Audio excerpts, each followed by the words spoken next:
Hello, everyone, and welcome back to Common Language. We are super excited to bring you this new episode, all focused on the tariff situation. We will discuss how the Trump administration has utilized tariffs thus far since his quote unquote liberation day back in April, and what the status is, and also just the ABCs of tariffs. Trump's approach, how this will impact the Supreme Court case, the economy, and our thoughts. So we're excited to kick this off, and I will have Mac give us the top line and tea. Thanks, Case. Yes, excited to, especially now. I think the tariff conversation has been a long time coming. We heard Trump first speak about this, even on the campaign trail, and then when he first took office. And then there's been a lot of stop and go, and we'll get to exactly why there was a lot of delays. But the tariffs are now in effect. And so I think it's a great time to peel back a little bit, again, see how we got here, and also think about what comes next. So, setting the stage, taking a step back and just giving a lay of the land where Congress, this administration, all of DC is at the moment. And that is on a little bit of a break. So, Congress recessed starting late July into early August between the House and the Senate. And that was after they passed the monumental One Big Beautiful Bill, which we covered on our last two episodes, if you want to go back and check those out. So, they passed this big piece of legislation. Now they are breaking for the August recess. And the biggest story that's playing out right now during this hiatus is the redistricting efforts that are going on in Texas, also known as gerrymandering. Essentially, under the orders of Trump, the Republican Party is trying to squeeze out additional congressional seats. That's because they anticipate that in the next election, it'll be a tight race and they want to have an advantage, an electoral advantage. And one of the ways to do that in the United States is cutting up the maps. So it's a super interesting story. Maybe we'll pick it up on like our socials or something. But there's a little bit of a pushback from the Democrats who are threatening to do the same thing in states like California, where they would have that advantage. Also, state legislatures from Texas have fled the state to avoid taking a vote on it. So lots going on there. But when they come back from this recess, what they'll have in front of them is essentially time will be ticking on making decisions related to funding the government. And this is the big bill that has to get passed. There has to be some type of legislative action taken before September 30th, or the government will shut down. So it's still yet to be seen how successful the Republicans in Texas, and they've also said they have their eyes set on a few other states in addition to Texas. So how successful they'll be in doing it, and then if it will wind up paying off for them in the long run come November 2026. Yeah, and I do know that the Democrats are planning on playing hardball with them if they do plan this out. So not just California, but also Kathy Hochul in New York said that she would redistrict as well. So remains to be seen. I think it's not the classiest way to go out, but let's see what's going on. I know. It's just so crazy how this has become so politicized. It's like we should just have the map be drawn in a fair way, Yeah. but we're in deep. It does feel really below the belt and Yeah. illegal. It feels illegal, like it should be against the law. It is, but here we are. And I'll at least say that they're not sugarcoating it. They are pretty much saying we're doing this because we can do it and we're getting away with what we can get away with. And Yeah, that's which is that. the messaging of this entire administration anyway. As we get further along in the tariff conversation, these same themes come up. Exactly. So that's what's going on, Congress, national affairs wise. Now, the tea with tariffs and how we got to where we are. I think it'd be helpful to start with just a simple definition of what tariffs are. And this is coming from the dictionary. This is not coming from Caroline Levitt at the White House. This is not coming from the DNC. This is the dictionary definition I'm going to read out loud right now. Okay, so tariffs are a tax or duty to be paid on a particular class of imports or exports. So, what does that mean policy wise? Essentially, tariffs are taxes that the federal government imposes on foreign countries when they wish to import and sell their goods to American citizens and to the United States of America. At a high level, most economists would agree that when the government levies tariffs on other countries, when they're paying America more money to import these goods. That eventually gets passed down to the consumer. That's the kind of, again, high level general agreement amongst economists. So, why do countries use these in the first place? Like, what's the point? Basically, countries use them to protect domestic industries. So, let's say, and this is actually what's happening, Trump wants the auto industry to thrive in America, right? He wants that industry to do well in America. What will he do? He'll put a tax or a tariff on other countries who import cars so that it will cost people more to buy foreign cars rather than American cars. And it's also just a way to impose your power, right? It's a negotiation tactic. When you have some other disagreement with the country about what they're doing, and we'll get to this later, hint, hint, India. When you have a disagreement with how other countries are doing, or you think they're involved in unfair trade practices or other practices, a tariff is a way, it's like a slap on the wrist. It's a way to retaliate.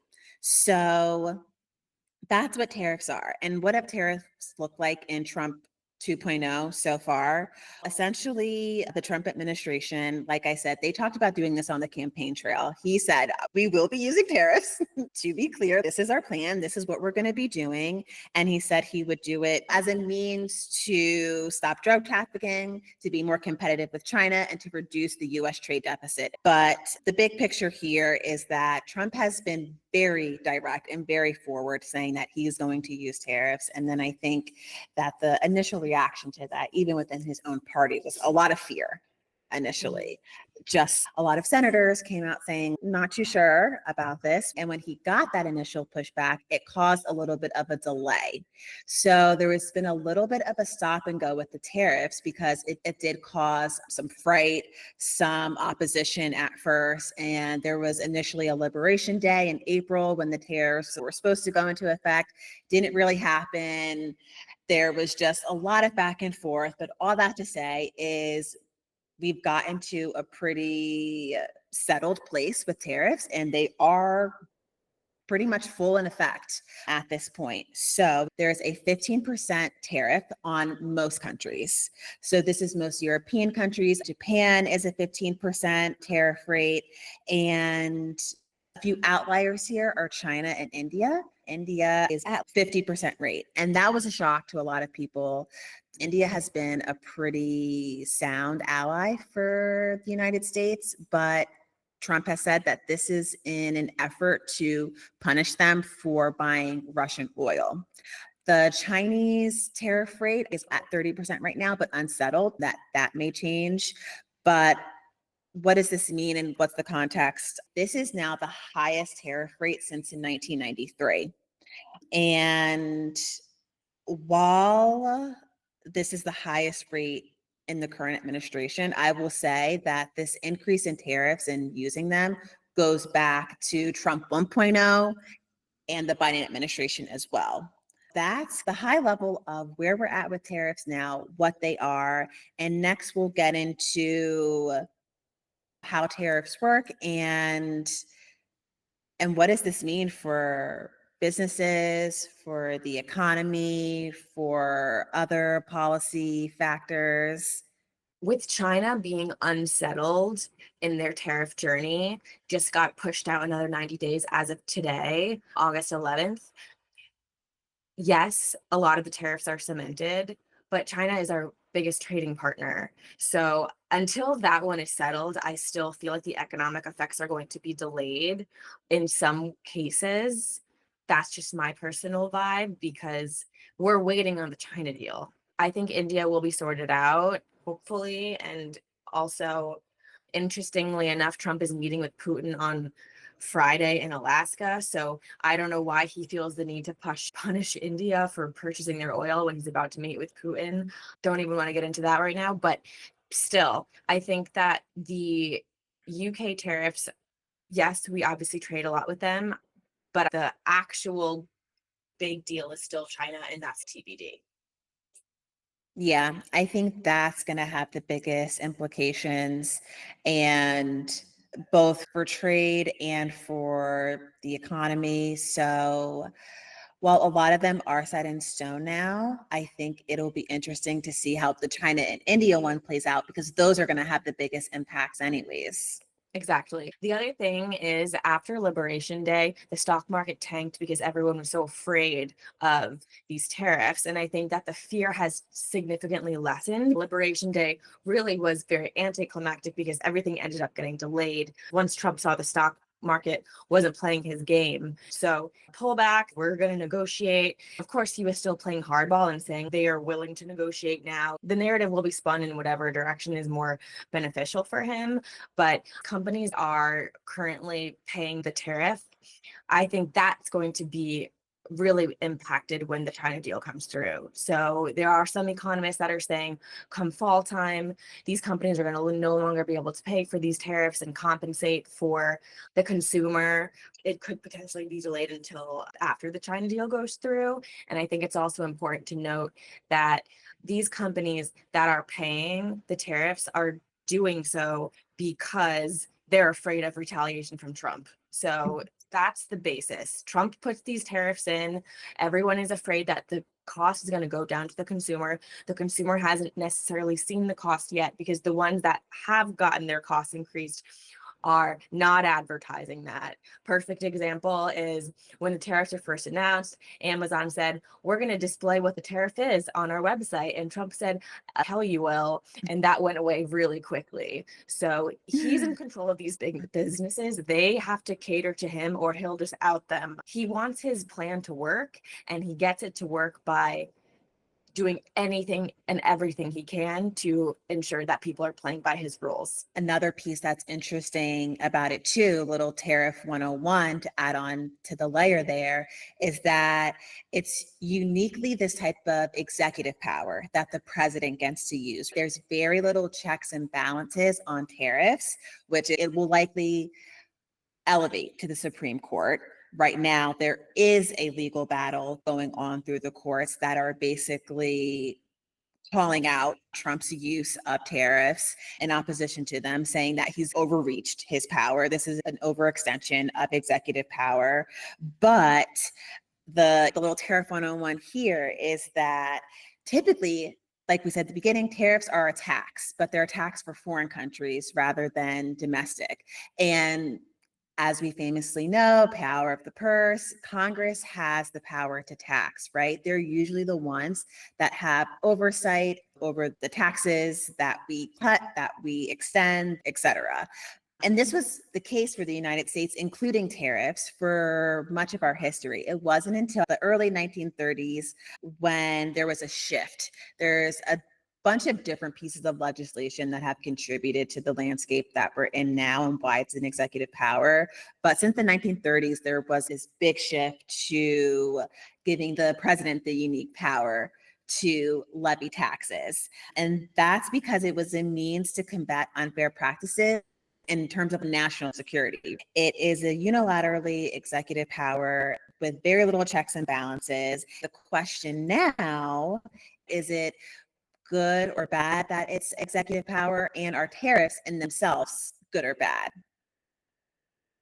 There's so many things at play here when we talk about power and the use of power, but also the fact that the tariffs will have such a direct effect on the economy. We are now charging other countries to do business with us. It's a very transactional stance, so it will have repercussions. The question is, what are those? And also, if we're going to be charging people, what are we going to do with this money that we're getting? Economists have been talking about what that could look like. And also, once these tariffs are implemented, You can think of it like a business. When you all of a sudden get a big inflation in your budget, let's say you're selling products and you decide to go into a new product line, it's basically a whole nother stream of income. So now the US is going to have this whole stream of income that's being generated by the tariff money. What happens when we want to put a stop to this? It's a lot more complicated to stop once it's been started. It's something to think about. I was listening to The Daily today, and they were saying on their podcast so specifically, this can go on for decades now. We might be stuck with these tariffs because it's like the secret sauce comes and it's Right. coming and it's bringing in money and it's making us a real power player on the global platform. And also, how bad would it look if now all of a sudden we're like backpedaling on all of these things? It's going to make us look weak as a country. President Trump was Right. voted into office. This is a choice that he wants to make. It's an executive power. He doesn't need to get permission. He rarely gets permission even when he does need to. So this was obviously something he was going to exercise. He was talking about this on the campaign trail. This is not a secret. He was always planning on being pretty aggressive with them. We are now going to have to live with this, and how it plays out is still going to be really interesting to track. But more or less, we are stuck with them now. Yes, to your point, Case, economists tend to be very skeptical of using tariffs because of the dependency that it creates within the budget, and also because they tend to hurt domestic consumers more than the foreign producers they're intended to harm. Mhm. For example, they lead to trade wars. Like you said, where does this end? If we're at 15% now, like where do we go from here? But ultimately, whether they're successful or not so successful boils down to, do the tariffs raise enough capital to offset the costs that it's imposing on consumers? So, to your point, so far, a lot of companies have been able to eat this cost, right? They pay for the increased cost burden of the tariffs, and we're not necessarily seeing higher prices across the board. But some people are saying it's only a matter of time before the companies can no longer absorb this cost and we will start to see higher prices. As of right now, the federal government has collected about $100 billion in tariff revenue since Trump started to impose some of these tariffs, pull them back, apply them, etc.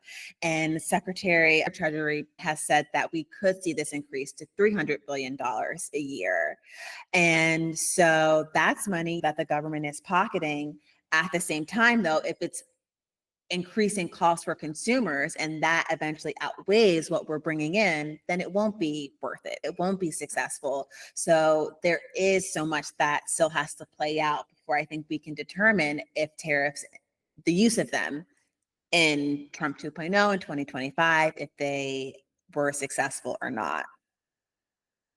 It's yet to be seen how successful or not they will be in today's economy, but the metrics that we're going to be looking at are some of the ones that Trump himself said were the whole goals of imposing the tariffs. He had about three of them, and I think there's a fourth one there that he's not mentioning. It's like a subtle, like subtext. Yes.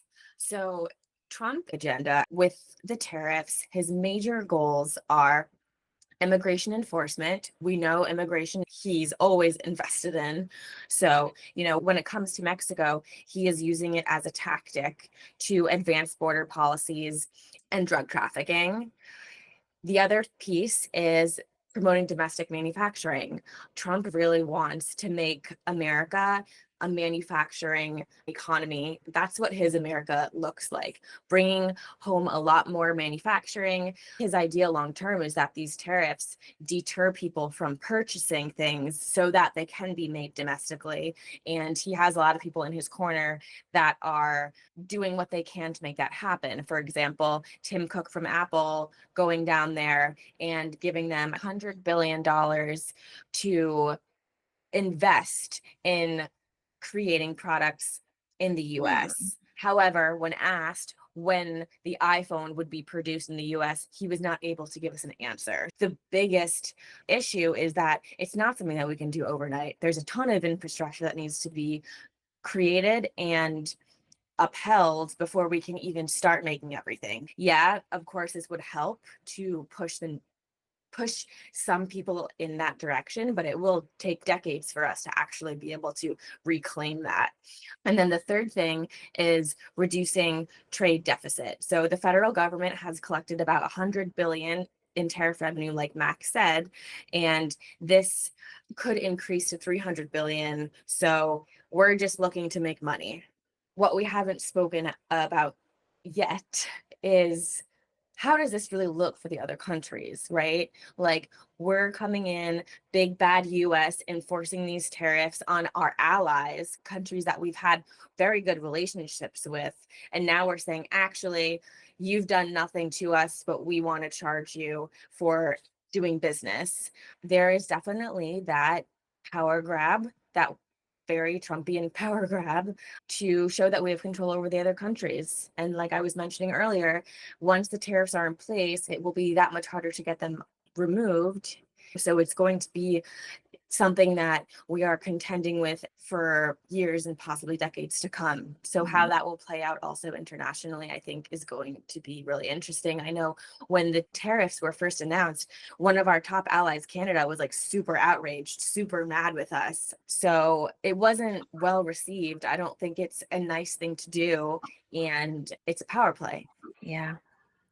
That's a good point too. I understand using it as this tool to demonstrate power, to negotiate, but other countries can also do the same to us, right? Yeah. Like we're not the only player at the table here. Other Yeah. countries have their cards too. So it's by continuing to use this tactic, maybe they'll either call our bluff or maybe they'll come back and impose tariffs on us. And then we're even in a worse off position. That's why it gets so tricky with tariffs. And I think that that's why it's not really a tool to sustainably advance diplomatic goals, right? So Yes. if your goal here is around immigration, if it's unfair practices, using tariffs is a very short term tool to get countries to budge or nudge.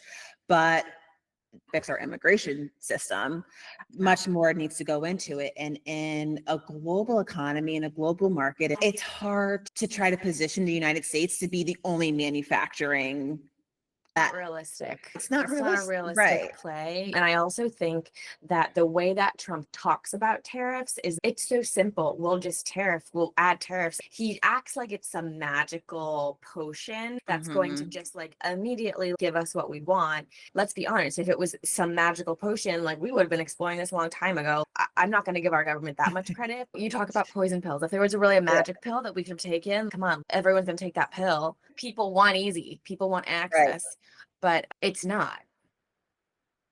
It's just not Right. that simple. Right. Yeah. The quick fix usually isn't the best long term or have the most longevity. Like you said, we would have done this before, and there have been moments in history and time where we have used tariffs and it has escalated to trade wars and it has been a part of these kind of larger international affairs and different things. But one component that's unique to this administration, and one thing that I'm on board with, should these tariffs bring in more revenue than cost, is the Trump rebate checks. First, let's step back and say, what are these Trump rebate checks? Right. Okay. One idea that has been floated out there in part of this tariff conversation is rebate checks for Americans based off of tariff revenue. So Trump said his biggest priority, one of his biggest priorities is paying down this debt, Case mentioned. But once we start to chip away at that debt, he's looking to use the revenue earned from tariffs to put back into Americans' pockets. The federal debt currently is at 36 trillion. The bill that they just passed is supposed to add to that deficit by about 3.5 trillion. Right now, the tariffs are bringing in 100 billion, possibly 300 billion by the end of the year. So not enough, of course, to completely chip away at that debt. But I think if we get to some level, Trump has proposed giving this money back to Americans.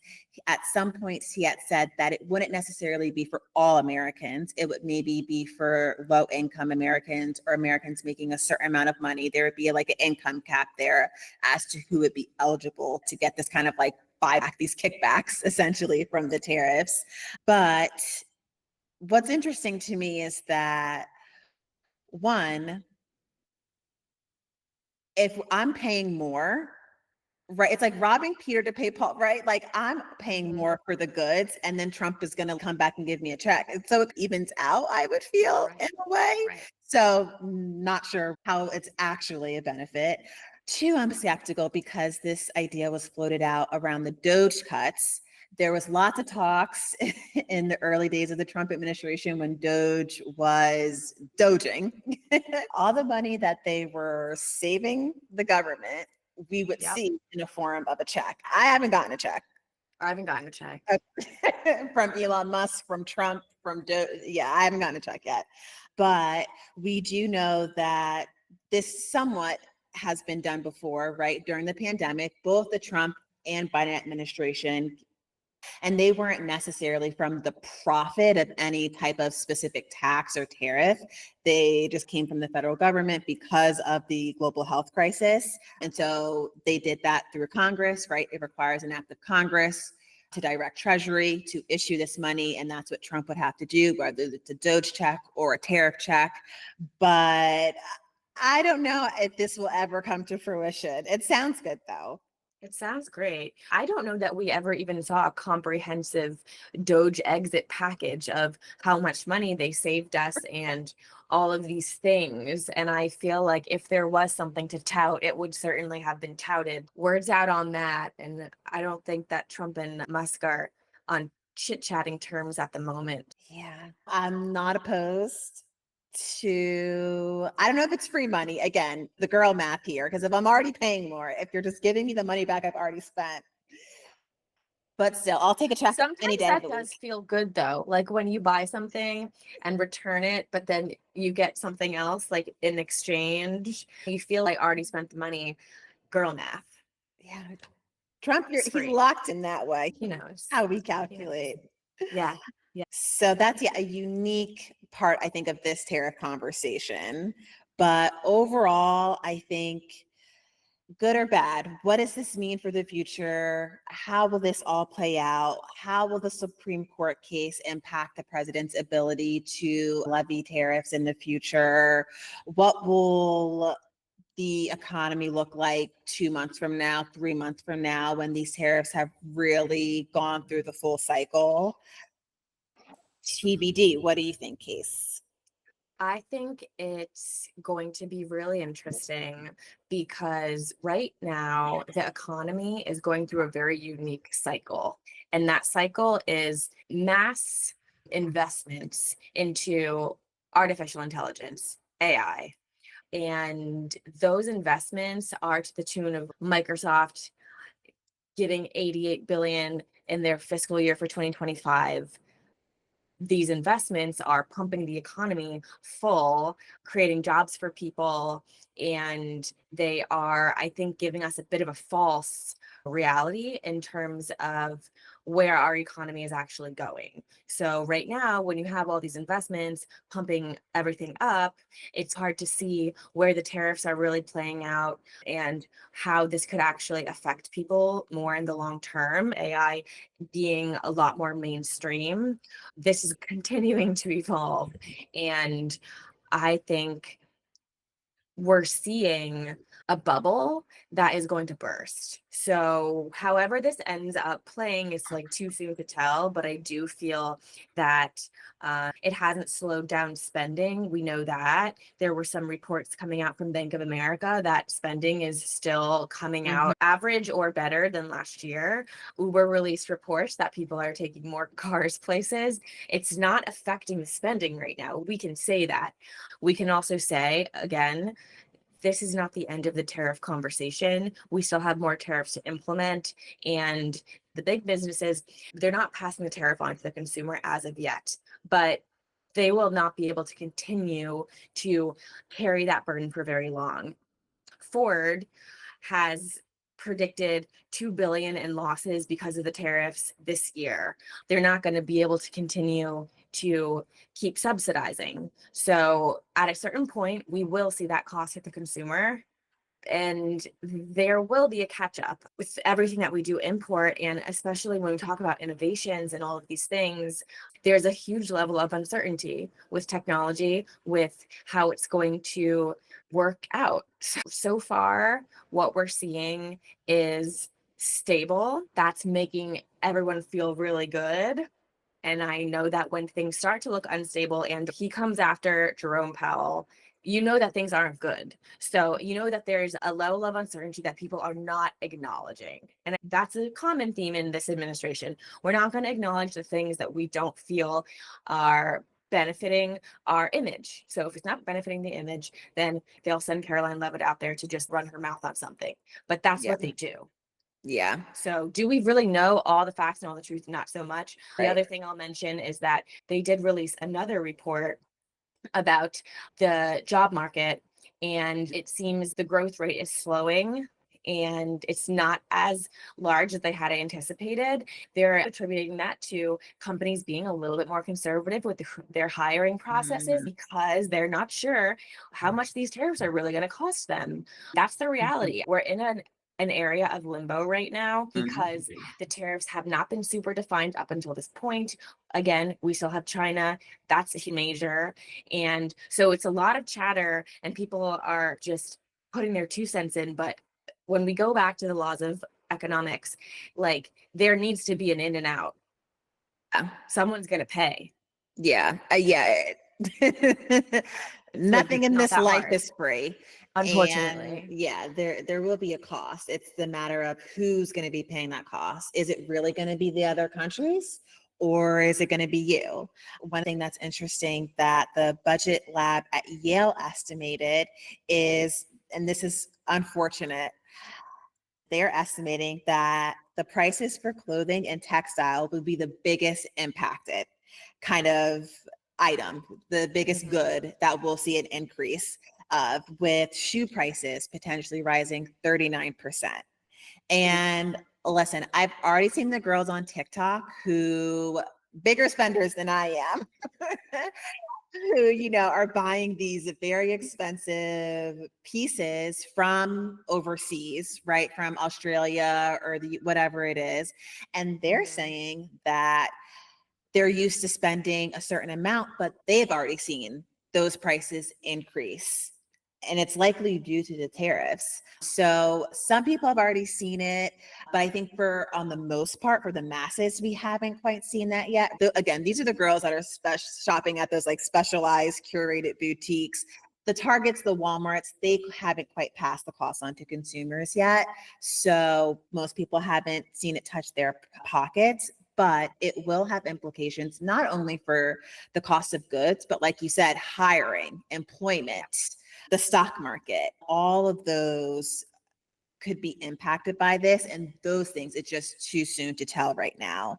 And a lot of business owners who are trying to plan out for the long term future have they've seen a little bit of the challenges and the problems with tariffs because they're trying to brace for them, but they like didn't come or they are coming. So that has gotten really tricky with the caveat of China, which could have profound impacts. Now that they're settled, maybe people will be able to plan better. But with the legal case making its way through the courts, that could have some type of impact. So a lot to unfold in the long term, but As of right now, it's just something to keep our eyes on, right? Tracking Yeah, prices, seeing how things play out with China, seeing how things play out with this legal case. That will all give us better indicators in the time to come of how successful these tariffs have or have not been and what the long term ramifications will be. absolutely. I totally agree. So, just to wrap up, thank you, Mac, for giving us the 101 on tariffs. It's super interesting. And we're going to have to see what happens. And maybe we'll do another episode once the China tariffs drop, and or maybe even 6 months after. I think might be a good, like, what's going on tariff update. But until then, we will chat with you later. Thanks for tuning in. We have another exciting episode that will be dropping in 2 weeks. So get ready for that. And don't forget to check us out on all our socials: Insta, TikTok, YouTube, Substack. And we will chat later. Okay. Bye. Bye.